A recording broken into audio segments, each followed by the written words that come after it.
In this video, I'm going to show you how to create a case for the qualifying exam part 2. So the very first thing that you would do after you log into the developer portal is right here choose QBank for the MCCQE part 2. And then for the type of case, this video I'm going to show you how to create a physical exam case. So it will be a 5-minute couplet station physical examination. And then click on New Case and the template will come up. Now before I show you the template and go through it, I'd like to focus on the tabs in the top right of the portal.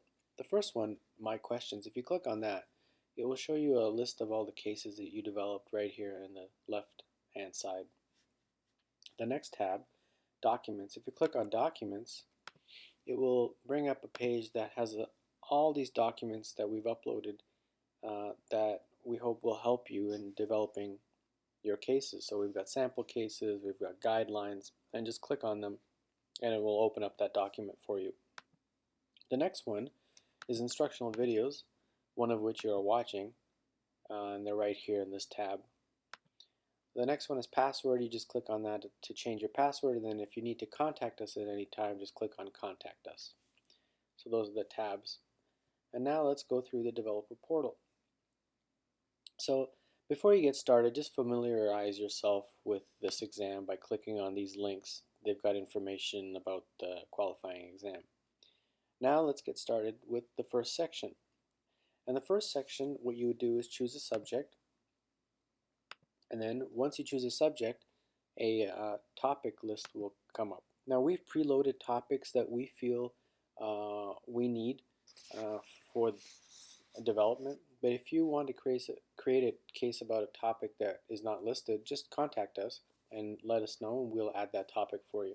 So I'll just choose a topic here.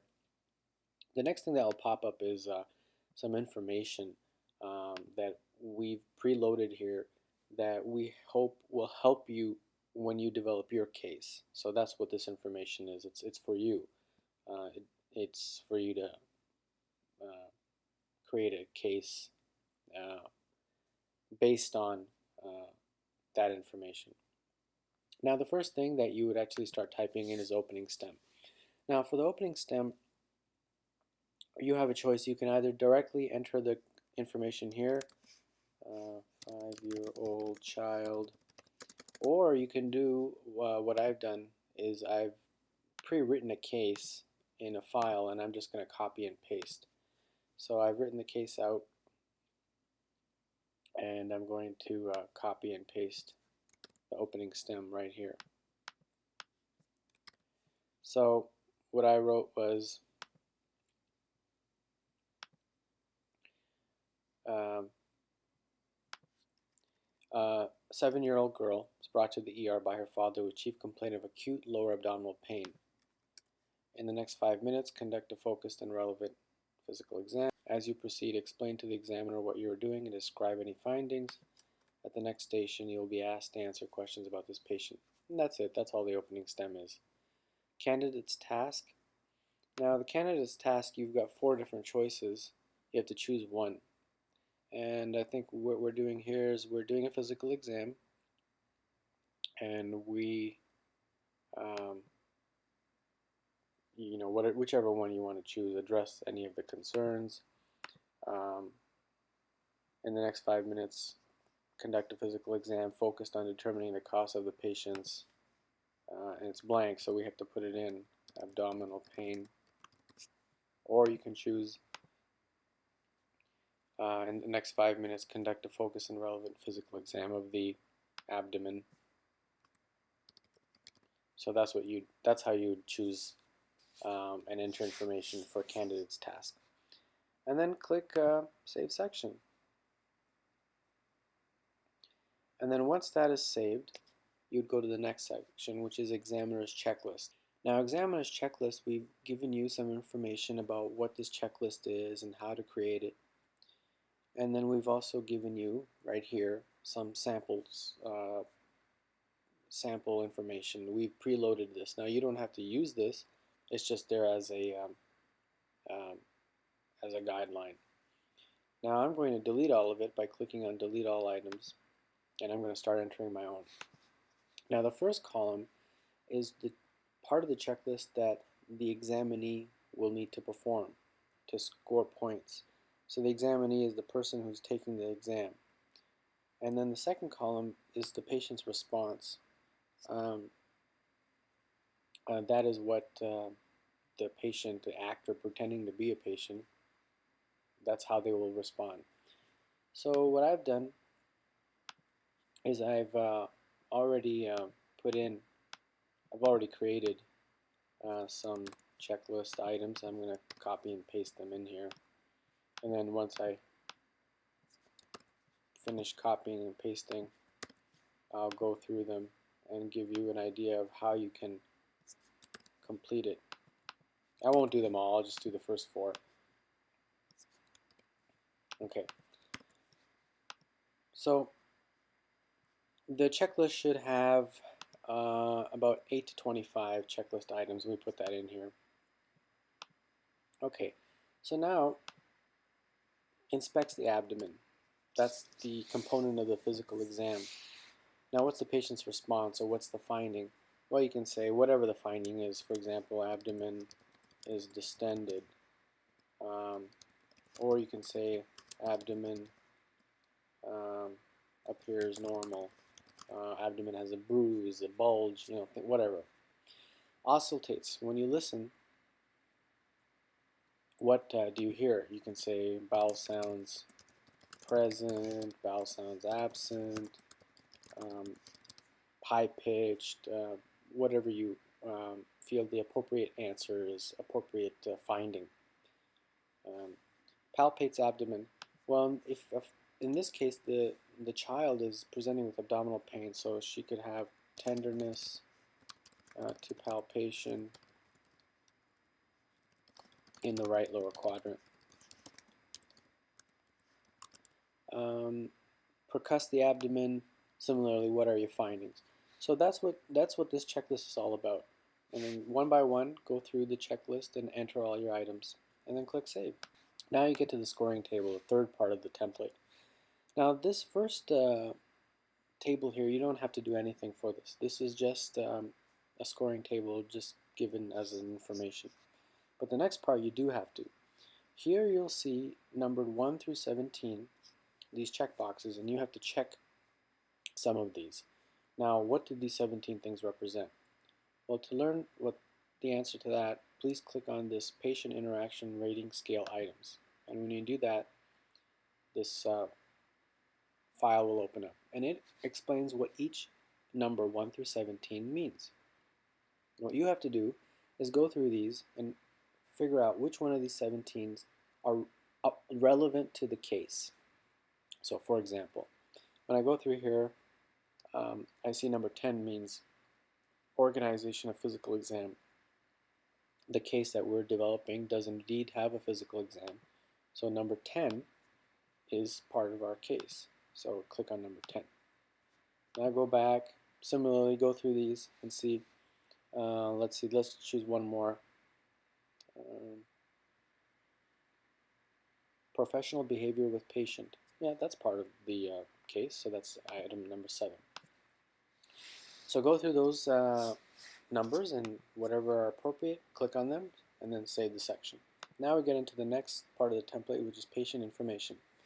Now this will take a little bit of time. You need to organize yourself and put some good information in here.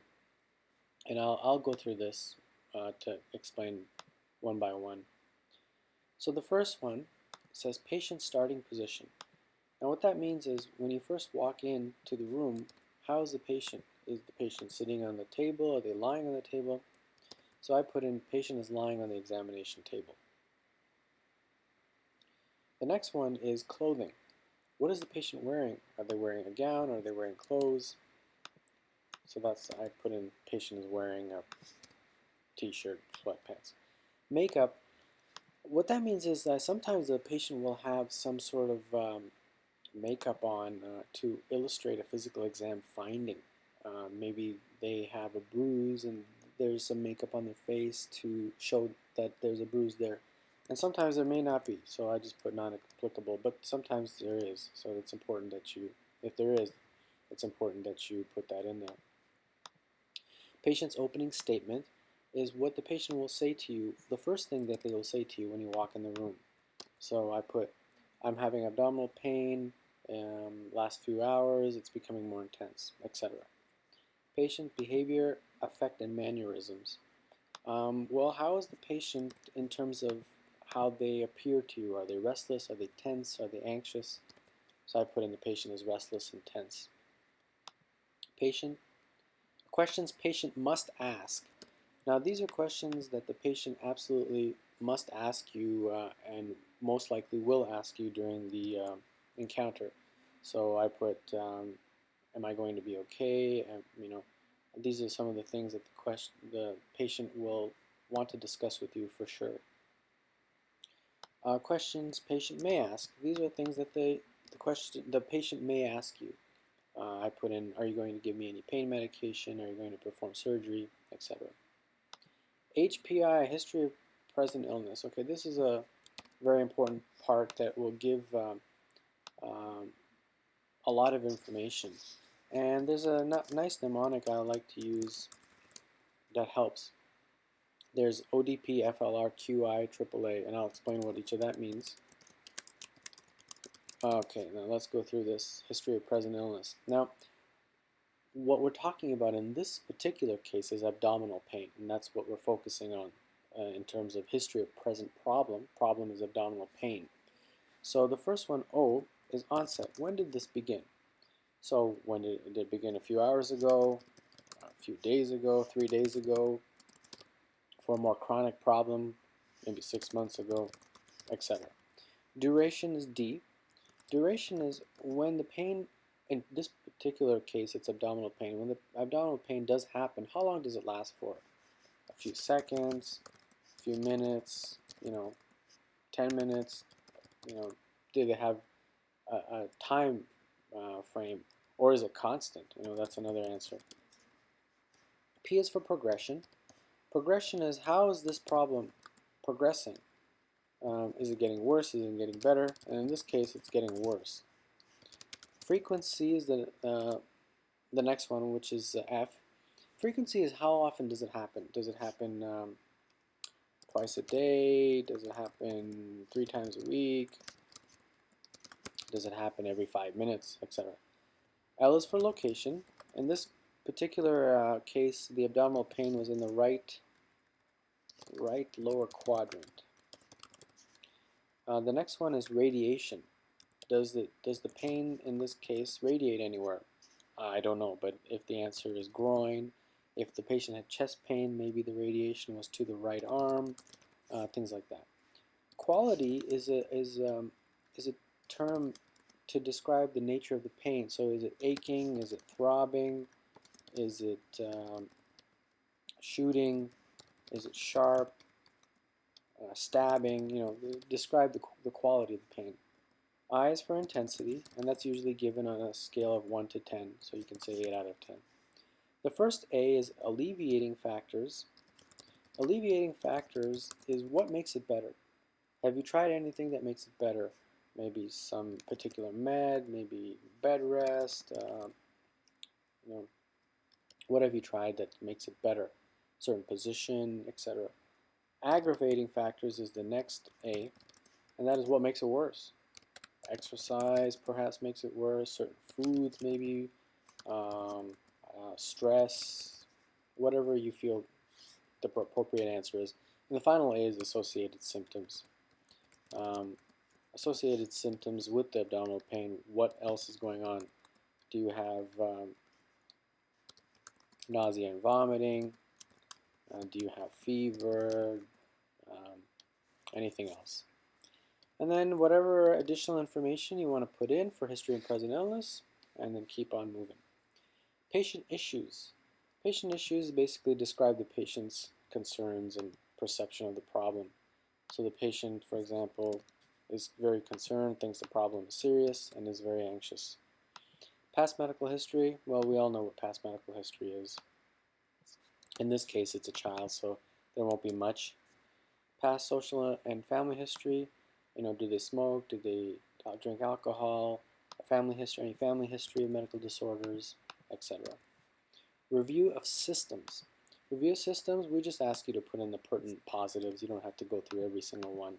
So in this case, I just concentrated on the abdominal system. I wrote tenderness in the right iliac fossa, rebound tenderness in the right iliac fossa, and she has a mild fever.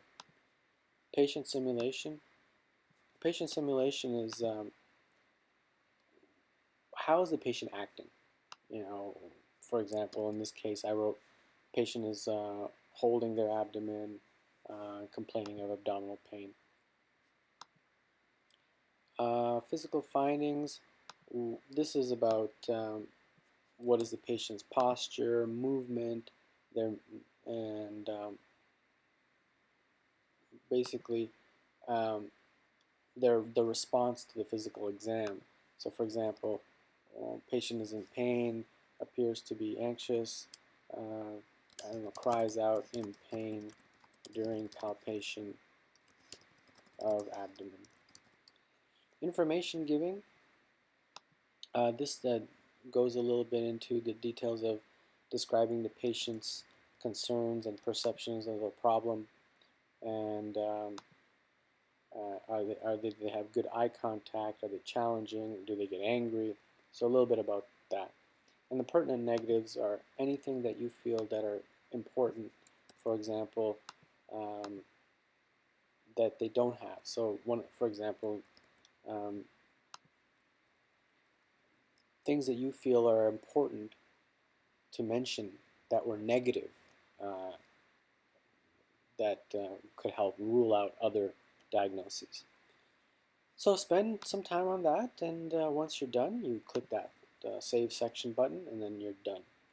And then now we get to the final section, which is the 5-minute encounter, post-encounter probe. Now we've given you some information of what this is and how to create one. Essentially, it's a question and answer that they have to write out. Now the questions will be given. What they have to do is select the right answers. So I've created my own little post-encounter probe with 3 questions. The first one is, what is the most likely diagnosis? Second one is, what is the most appropriate next step in terms of diagnostic testing? And the last one is, select the most appropriate treatment or management. Okay, now once you put in these questions, you'll have to put in some answer choices and some scores, and I'll explain what that is. So what is the most likely diagnosis? Well, this case was about appendicitis, but then I put in a couple more that could possibly be the diagnoses as well, but they're not as likely.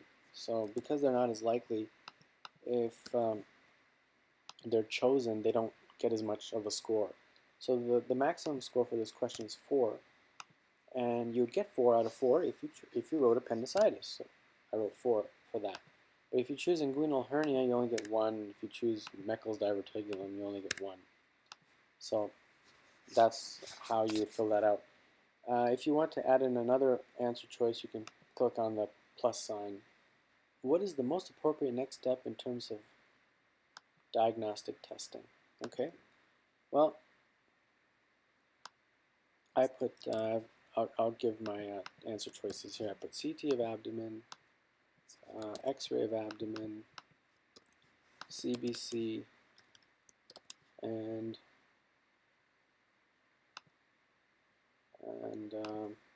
urine analysis. Now the maximum score for this I decided would be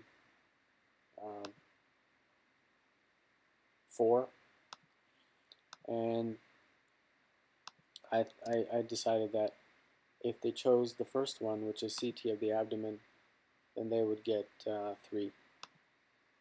And then if they chose CBC, they would get 1. X-ray of abdomen is not as good to diagnose appendicitis, so that would only get 1. And then for UA, I don't know, I put 0 because I don't feel that's necessary, or you could put 1. But this is just an example. So that's how you'd fill that out. And then finally, select the most appropriate treatment. I put answer choices. I put consult with general surgeon for appendectomy and IV antibiotics as my two answer choices. And I put a maximum score of 3, and I put 3 and 1. And that's it. That's the post encounter probe. And I click Save Section. And the very last section is just a reference. Just put in your reference or you whatever textbook you used. Name of the author, Todd Smith. Manual on abdominal disease. And then 2008 is the year, and you read pages 125 to 160. That's it. And that's it. You're done with the case. Now, before you submit it, click on Preview. And when you click on Preview, it will show you exactly how the case will appear when it's approved and goes live onto the website. And you'll see all the components are there. It's good to preview it so you can check any spelling mistakes, any formatting changes you want to make. And then if you're happy with it, just click on Submit for Review right here. And it'll be submitted, and then it will go to our editor. Our editor will review it and give you any feedback if they feel that the case needs to be modified or improved in any way. Once the case is finally approved, you will receive payment to your PayPal account. Thank you.